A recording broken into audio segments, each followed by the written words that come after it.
Okay, just very quickly, I worked at GM from 1970 to 1999, but I did work on the EV1 from 1994 until its introduction, and uh, and then I went off and did other things for a long time, and I got interested again in electric vehicles. And I should say, when I left the EV1 program, I really had kind of a pessimistic view of the future of EVs because we were working on lead acid and just a little bit on nickel metal hydride batteries. Lithium ion wasn't even on the horizon, really. It was talked about, but it wasn't considered practical. And so then, about a year and a half ago, I decided my next vehicle would be an EV, and I started looking around, and I test drove a Model 3 and I test drove a Bolt. And after doing some more research, first off, I preliminarily I ordered or reserved a Model Y, and then as I got more into it, I realized, well, I'd really like to have a Model 3 right away. So I bought that last year in May. So I'm a relatively recent Tesla owner compared to a lot of the people that are in the Tesla ecosystem, I guess. So never had an X, never had an S. Did you just call them test nuts? No, no, they're Tesla evangelists. No, but I think we're probably wear the badge today, for sure. It's yeah. So anyway, I've had the Y for about 10 months.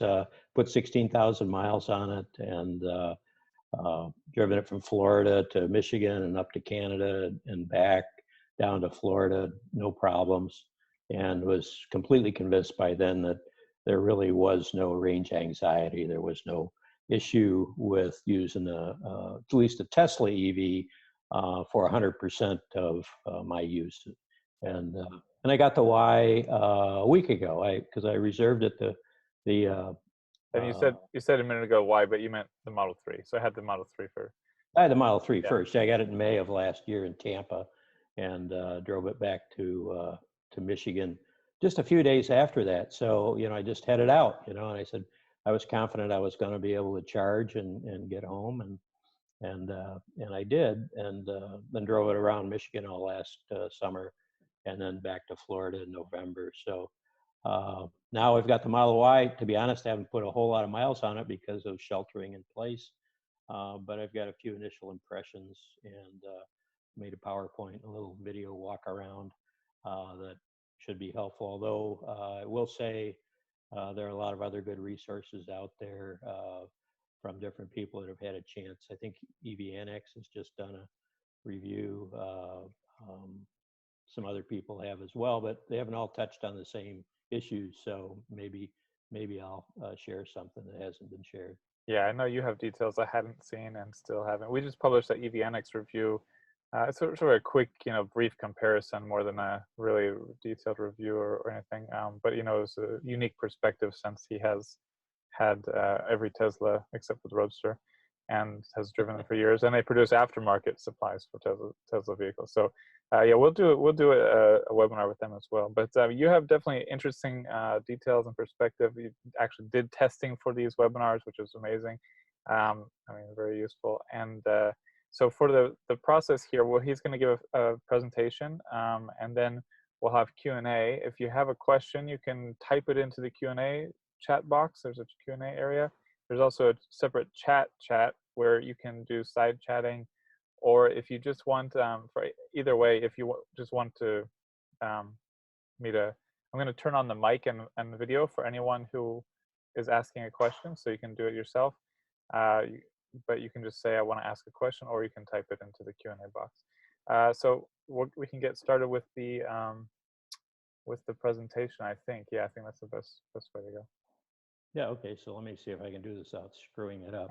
And as he's getting that ready, I'll just say that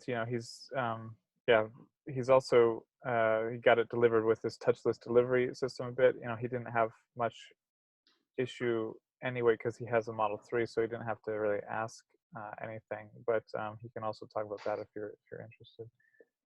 Yeah, so let me see if I can do this. So I'm going to start with share screen, and I'll start with the PowerPoint that I did. Can you see that now? No, I didn't share it yet. Okay. How's that? Yeah, there we go. Yeah, okay. All right, so it's just my impressions on the Model Y versus the Model 3. Whoops. I have the just received the red Model Y on the left, and had the Model 3, which is a long-range rear-wheel drive, that was received last May.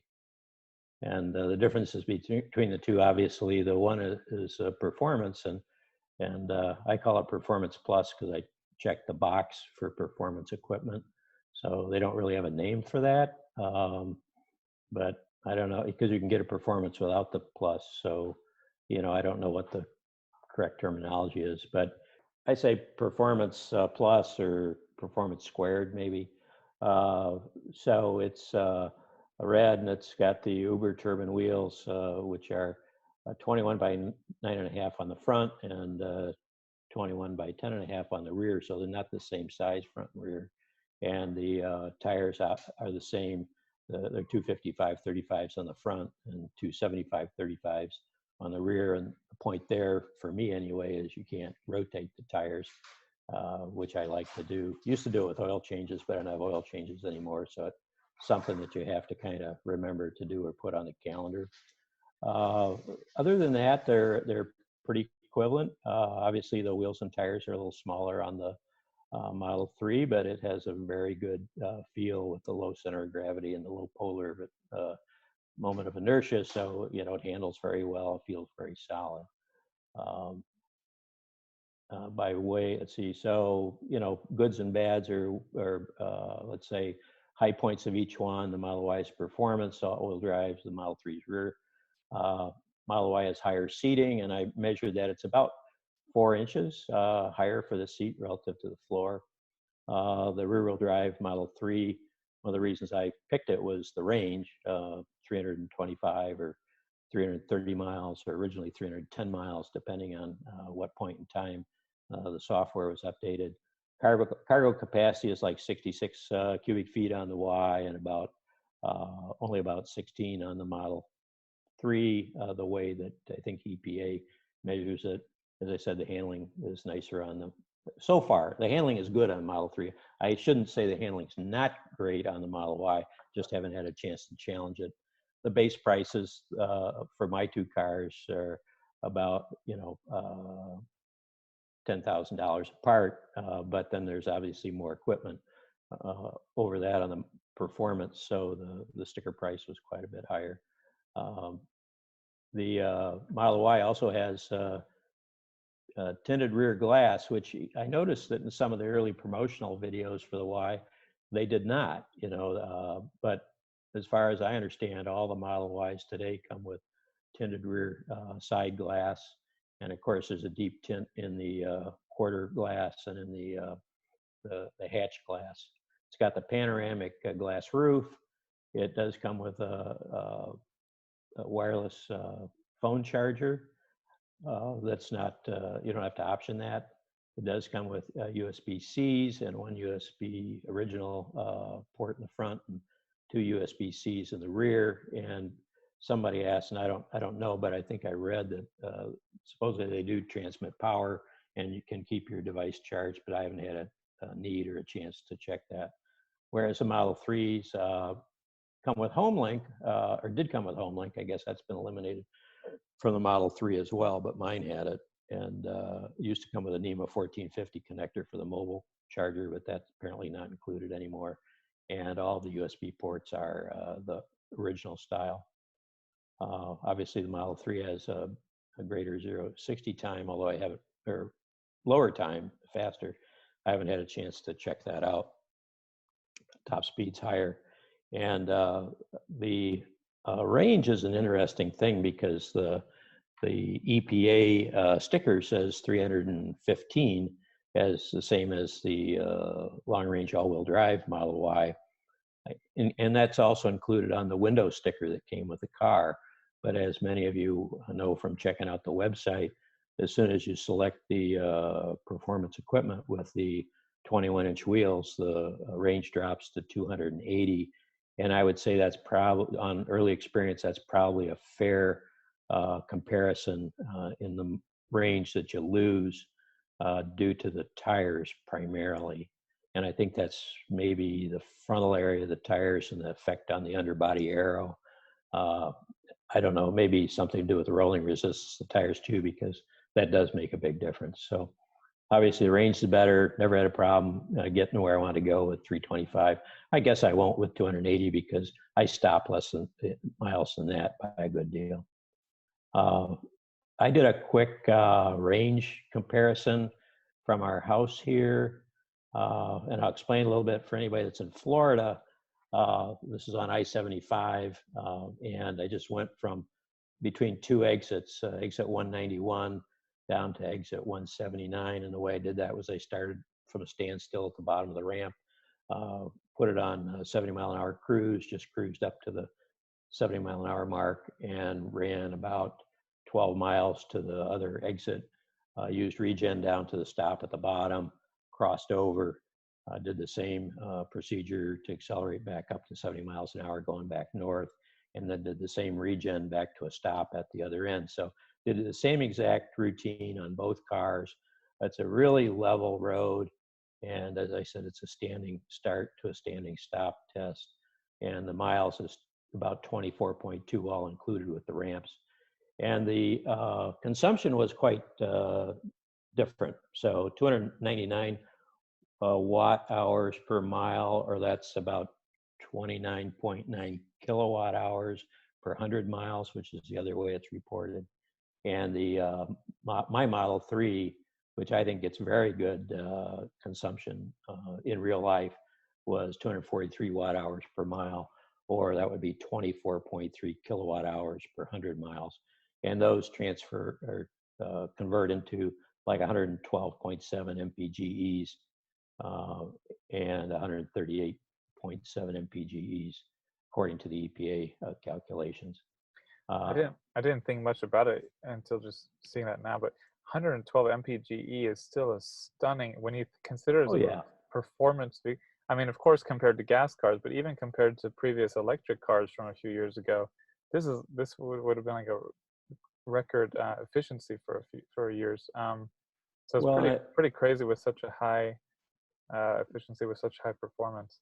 Well, and I would add that, you know, obviously there's some other SUVs out there now, like the e-tron and the Jaguar I-Pace, and the of course it's not a SUV, but the Porsche Taycan. You know, when they get set in their combined number, which is what these labels show, which is, you know, weighted 55 city and 45 highway. You know, they're getting like around 74, 75 mpges. I think one of the, what was it, the turbo, one of the higher output or higher performance Porsches came even in under 70. And, you know, there are a lot of discussions about why that is and why the range is lower, and you know, whether the software in the car is allowing you to use as much of the battery or not. But you can ignore all that when you look at the actual MPGE ratings, because that's an EPA test that's run on a chassis dynamometer with specific test conditions and loads, and it's a very good apples to apples comparison between cars. Now the range number down at the bottom, there's a little bit more finesse to that, and actually the range, and I don't know how much, Zach, you want me to get into this, but you know, they run both a city range. Details are good. Okay, awesome. They run both a city range and a highway range test as part of the EPA schedule. And these are basically the same driving schedules that EPA's used for at least 30 years. And the city test with an electric vehicle is generally better than the highway test because, you know, it's lower speed, the aerodynamic drag is not as much of a factor.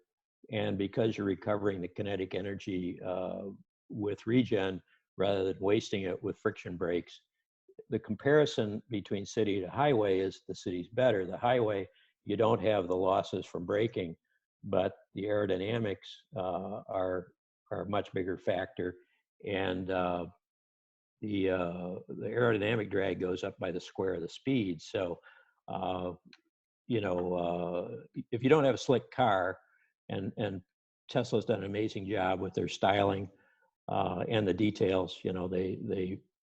I think the numbers are generally about 0.23 CD for everything from the S to the 3 to the Y. I'm not sure about the X. The thing that's different between the 3 and the Y is there's more frontal area. So CD doesn't take into account the frontal area. You have to multiply it times the frontal area. So the Model Y is going to have more drag. And by the way, the mirrors are different between the two cars.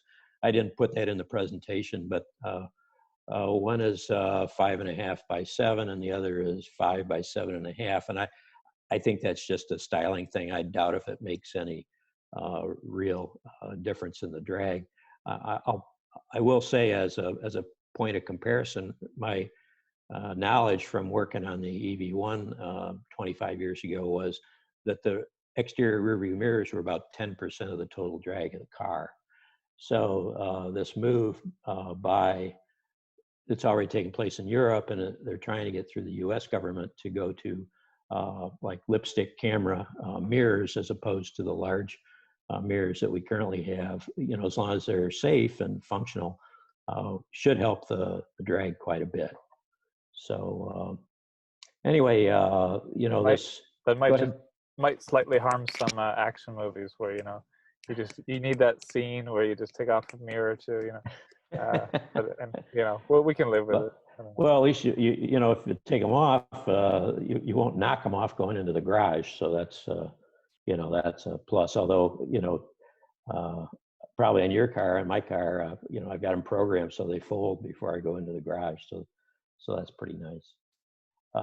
So here's just a couple of pictures of the back of the car in the garage. You notice the height of the car is greater on the Y than it is on the 3, but the load floor is about the same. And I did measure that. It is within a half an inch the same, like we were lifting a suitcase or something into the car. Now I've got a couple other photos here. Oh, this is for people that are concerned about the view out the back of the car. This is something that just came up to me the other day that I thought would be interesting to some people. It doesn't really bother me so much, but the view out the back is quite a bit different between the two cars. Because of the panoramic glass roof on the Y, this structure is further rear in the car. On the Model 3, you've got a beam right behind the driver's heads and in front of the rear passengers' heads.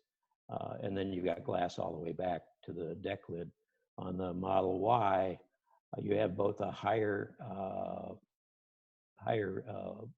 edge on the deck, on the hatch, I'll say, and you've got this beam that lowers the window that you can see out of.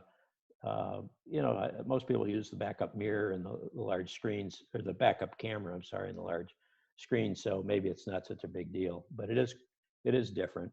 And you said something yesterday that one highlight before we forget. You mentioned that not needing the kind of privacy tray on the back hatch because it's so tinted. It's funny because it looks so untinted from this view, but maybe you can say a word on that quickly. And the fact that the rear side glass is tinted, and you're right, it doesn't look tinted here, but the quarter glass is tinted, and then the glass in the deck is tinted. So from a security standpoint, there's not really much to be concerned about, I guess.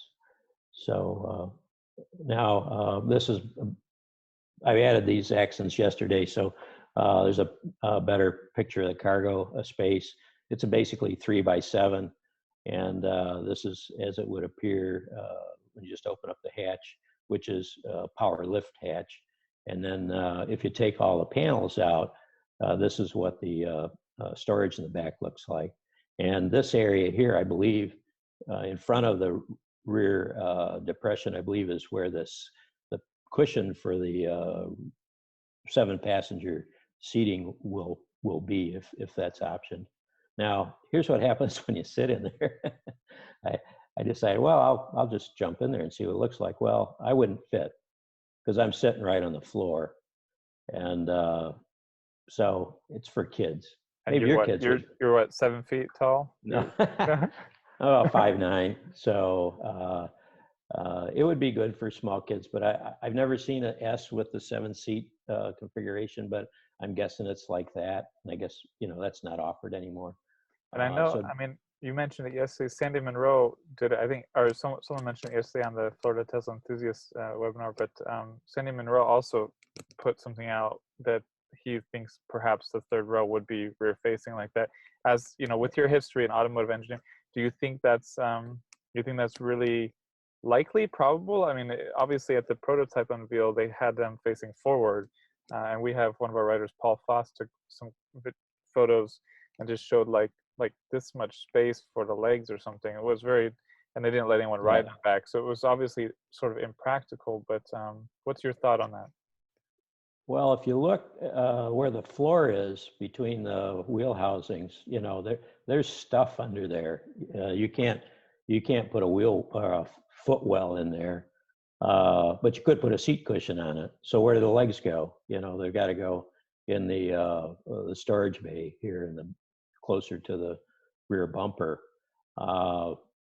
So I would say it's got to be like this, rear facing.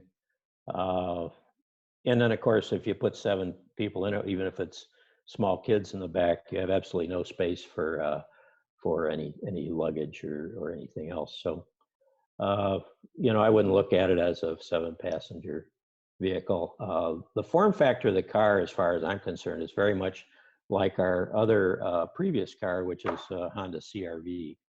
It's very much that size of vehicle, both for seating and for cargo capacity.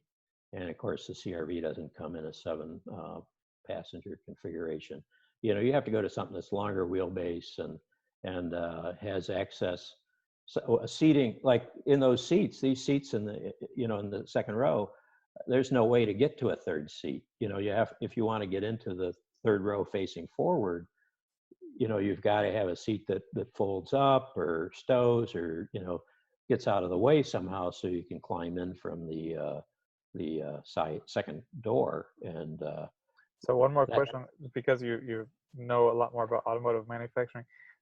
Is it possible they would just redesign the car sort of significantly to create a 7-passenger one facing forward, or do you think that's out of the question?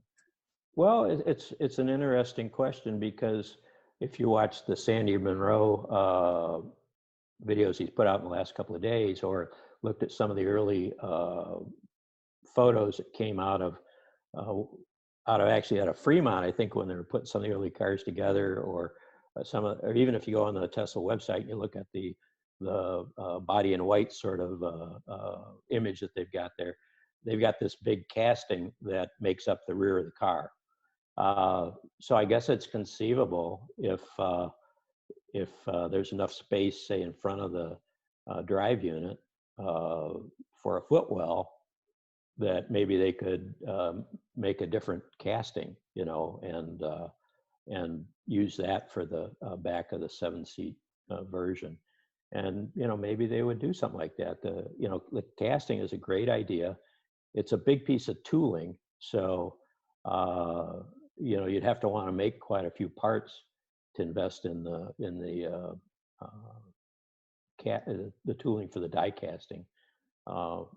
But they could, that's another thought. But based on the way this car is set up, I don't. It would have to be rear facing, and of course then you've got the sloping hatch, and that's required for drag. You're not going to get the kind of aerodynamics that the car has and needs. If you have to remember, keep reminding yourself that these cars only carry the energy that's equivalent to less than 3 gallons of gasoline. So when you start messing with the aerodynamics, they really become impractical for anything other than city driving. So That's my thought on that. So I did looked at the legroom in the back. I took a picture cross car. The driver's seat's all the way back.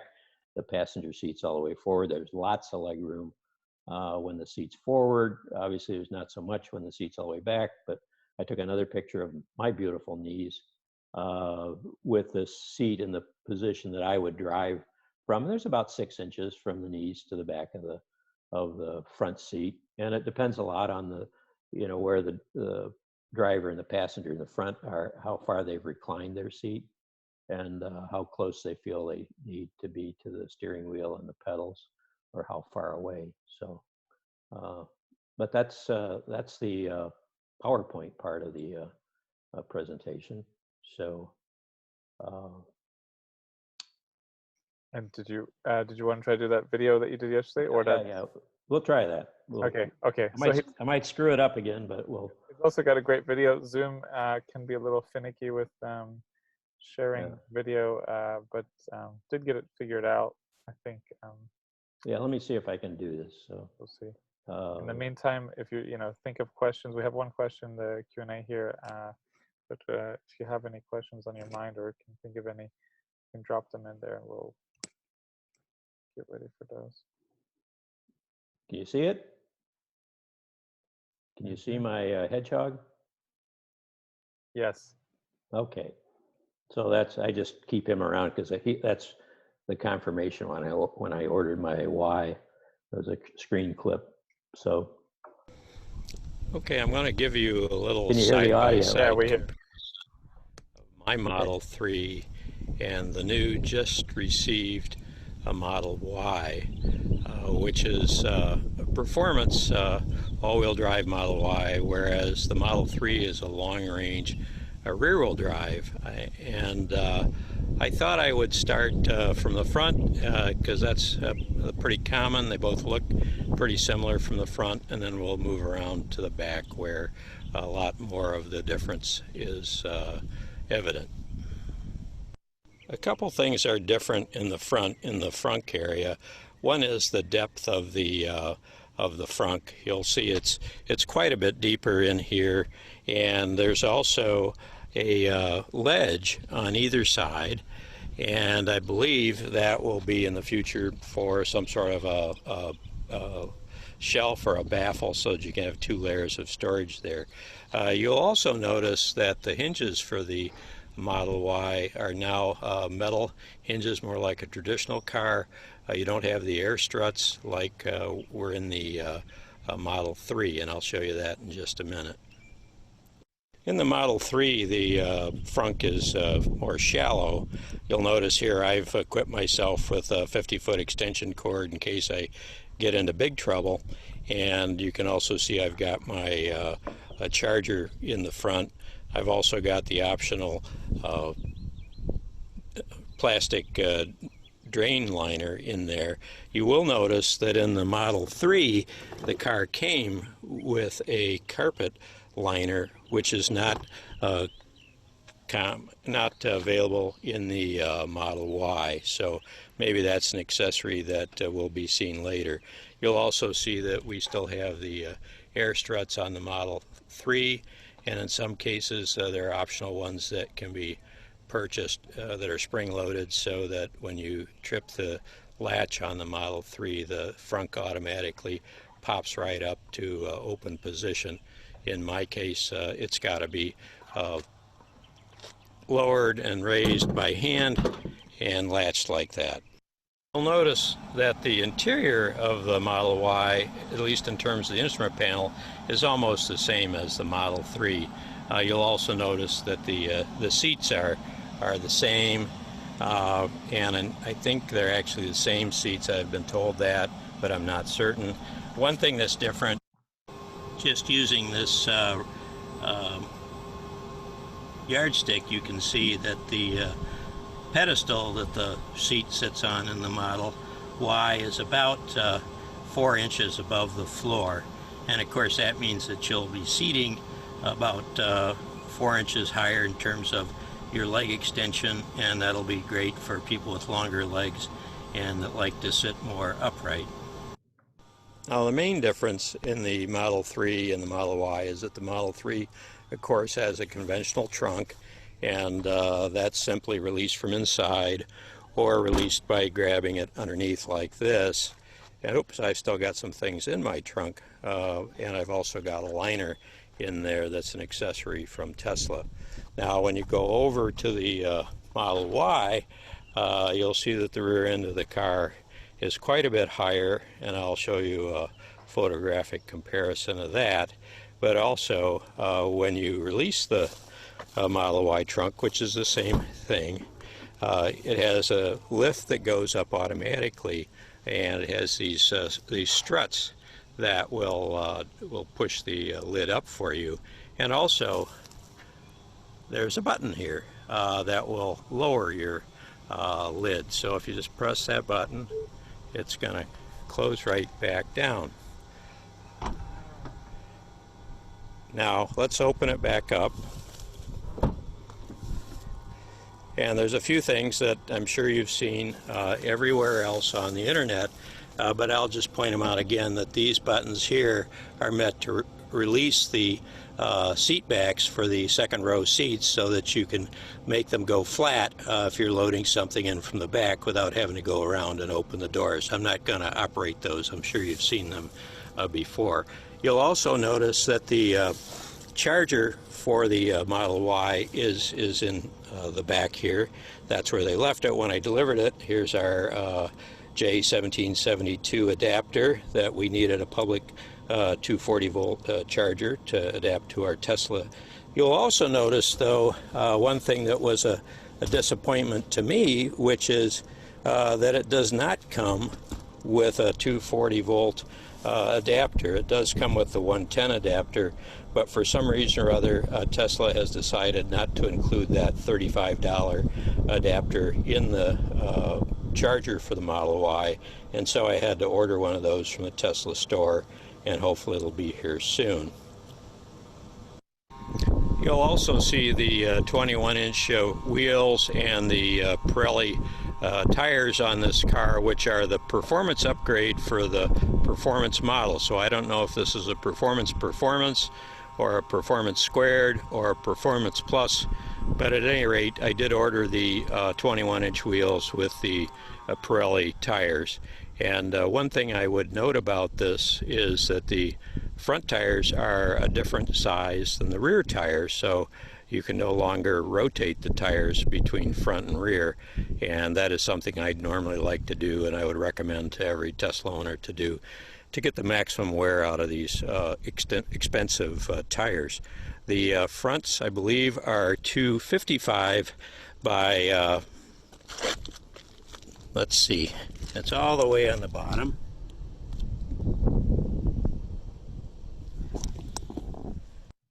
I'll just show you right here, and you can also see it on the sticker on the B-pillar. The rear tire is a 275/35 R21 tire, and the front tire is a 255/35 R21, so they are not interchangeable in terms of rotation. One other thing I'd like to show that's a difference is the HomeLink option, which is the garage door opener. Could also be used for a gate opener in your subdivision, or maybe a gate opener at your work in place of a remote control. It can be programmed for several openers simultaneously. And the way it looks in a Model Y is this.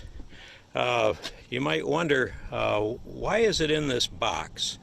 And the reason for that is that it does not come with the car.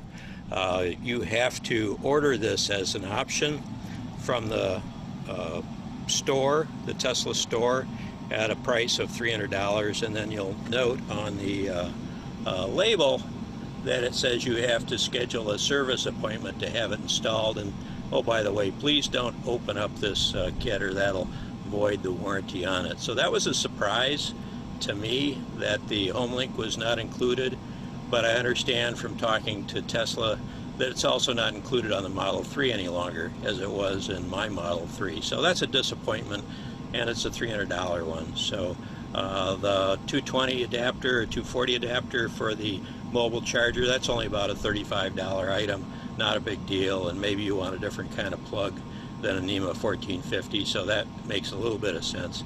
But why they left this option off, I don't know. Now, in compensation for that, though, one thing that is nice on this car is that the wireless phone adapter is included, and it's wired into the USB-C port on the left in the console here. You can see the cable there, and you can still use the right USB standard port on the right for any of your other USB connections, and you also have two USB-C connections in the back seat. Lastly, you might notice the noise that you're hearing here. This is the I think the cooling system for the car that's running. I don't hear that kind of a noise in the Model 3. I believe it may be the result of changing from a strictly air conditioning system on the Model 3 to a heat pump on the Model Y. Not that the heat pump should inherently be any noisier, but it's probably a different design and a different manufacturer, so that may account for the noise. But it starts up and stops on its own when it wants to, and sometimes it's quite noisy, so just be prepared for that. Last, I thought I'd just give you a back-to-back comparison, so to speak, of these two cars. The Model 3 on the left with the optional 19-inch wheels and the blue color, and the Model Y on the right with the performance 21-inch Uber turbine wheels. And you can definitely see the difference in the height in the back, which is the hatch for the cargo carrying capability of the Model Y. And just wanted to make that comparison. They're both beautiful cars, I think, and I'm very proud to have both of them.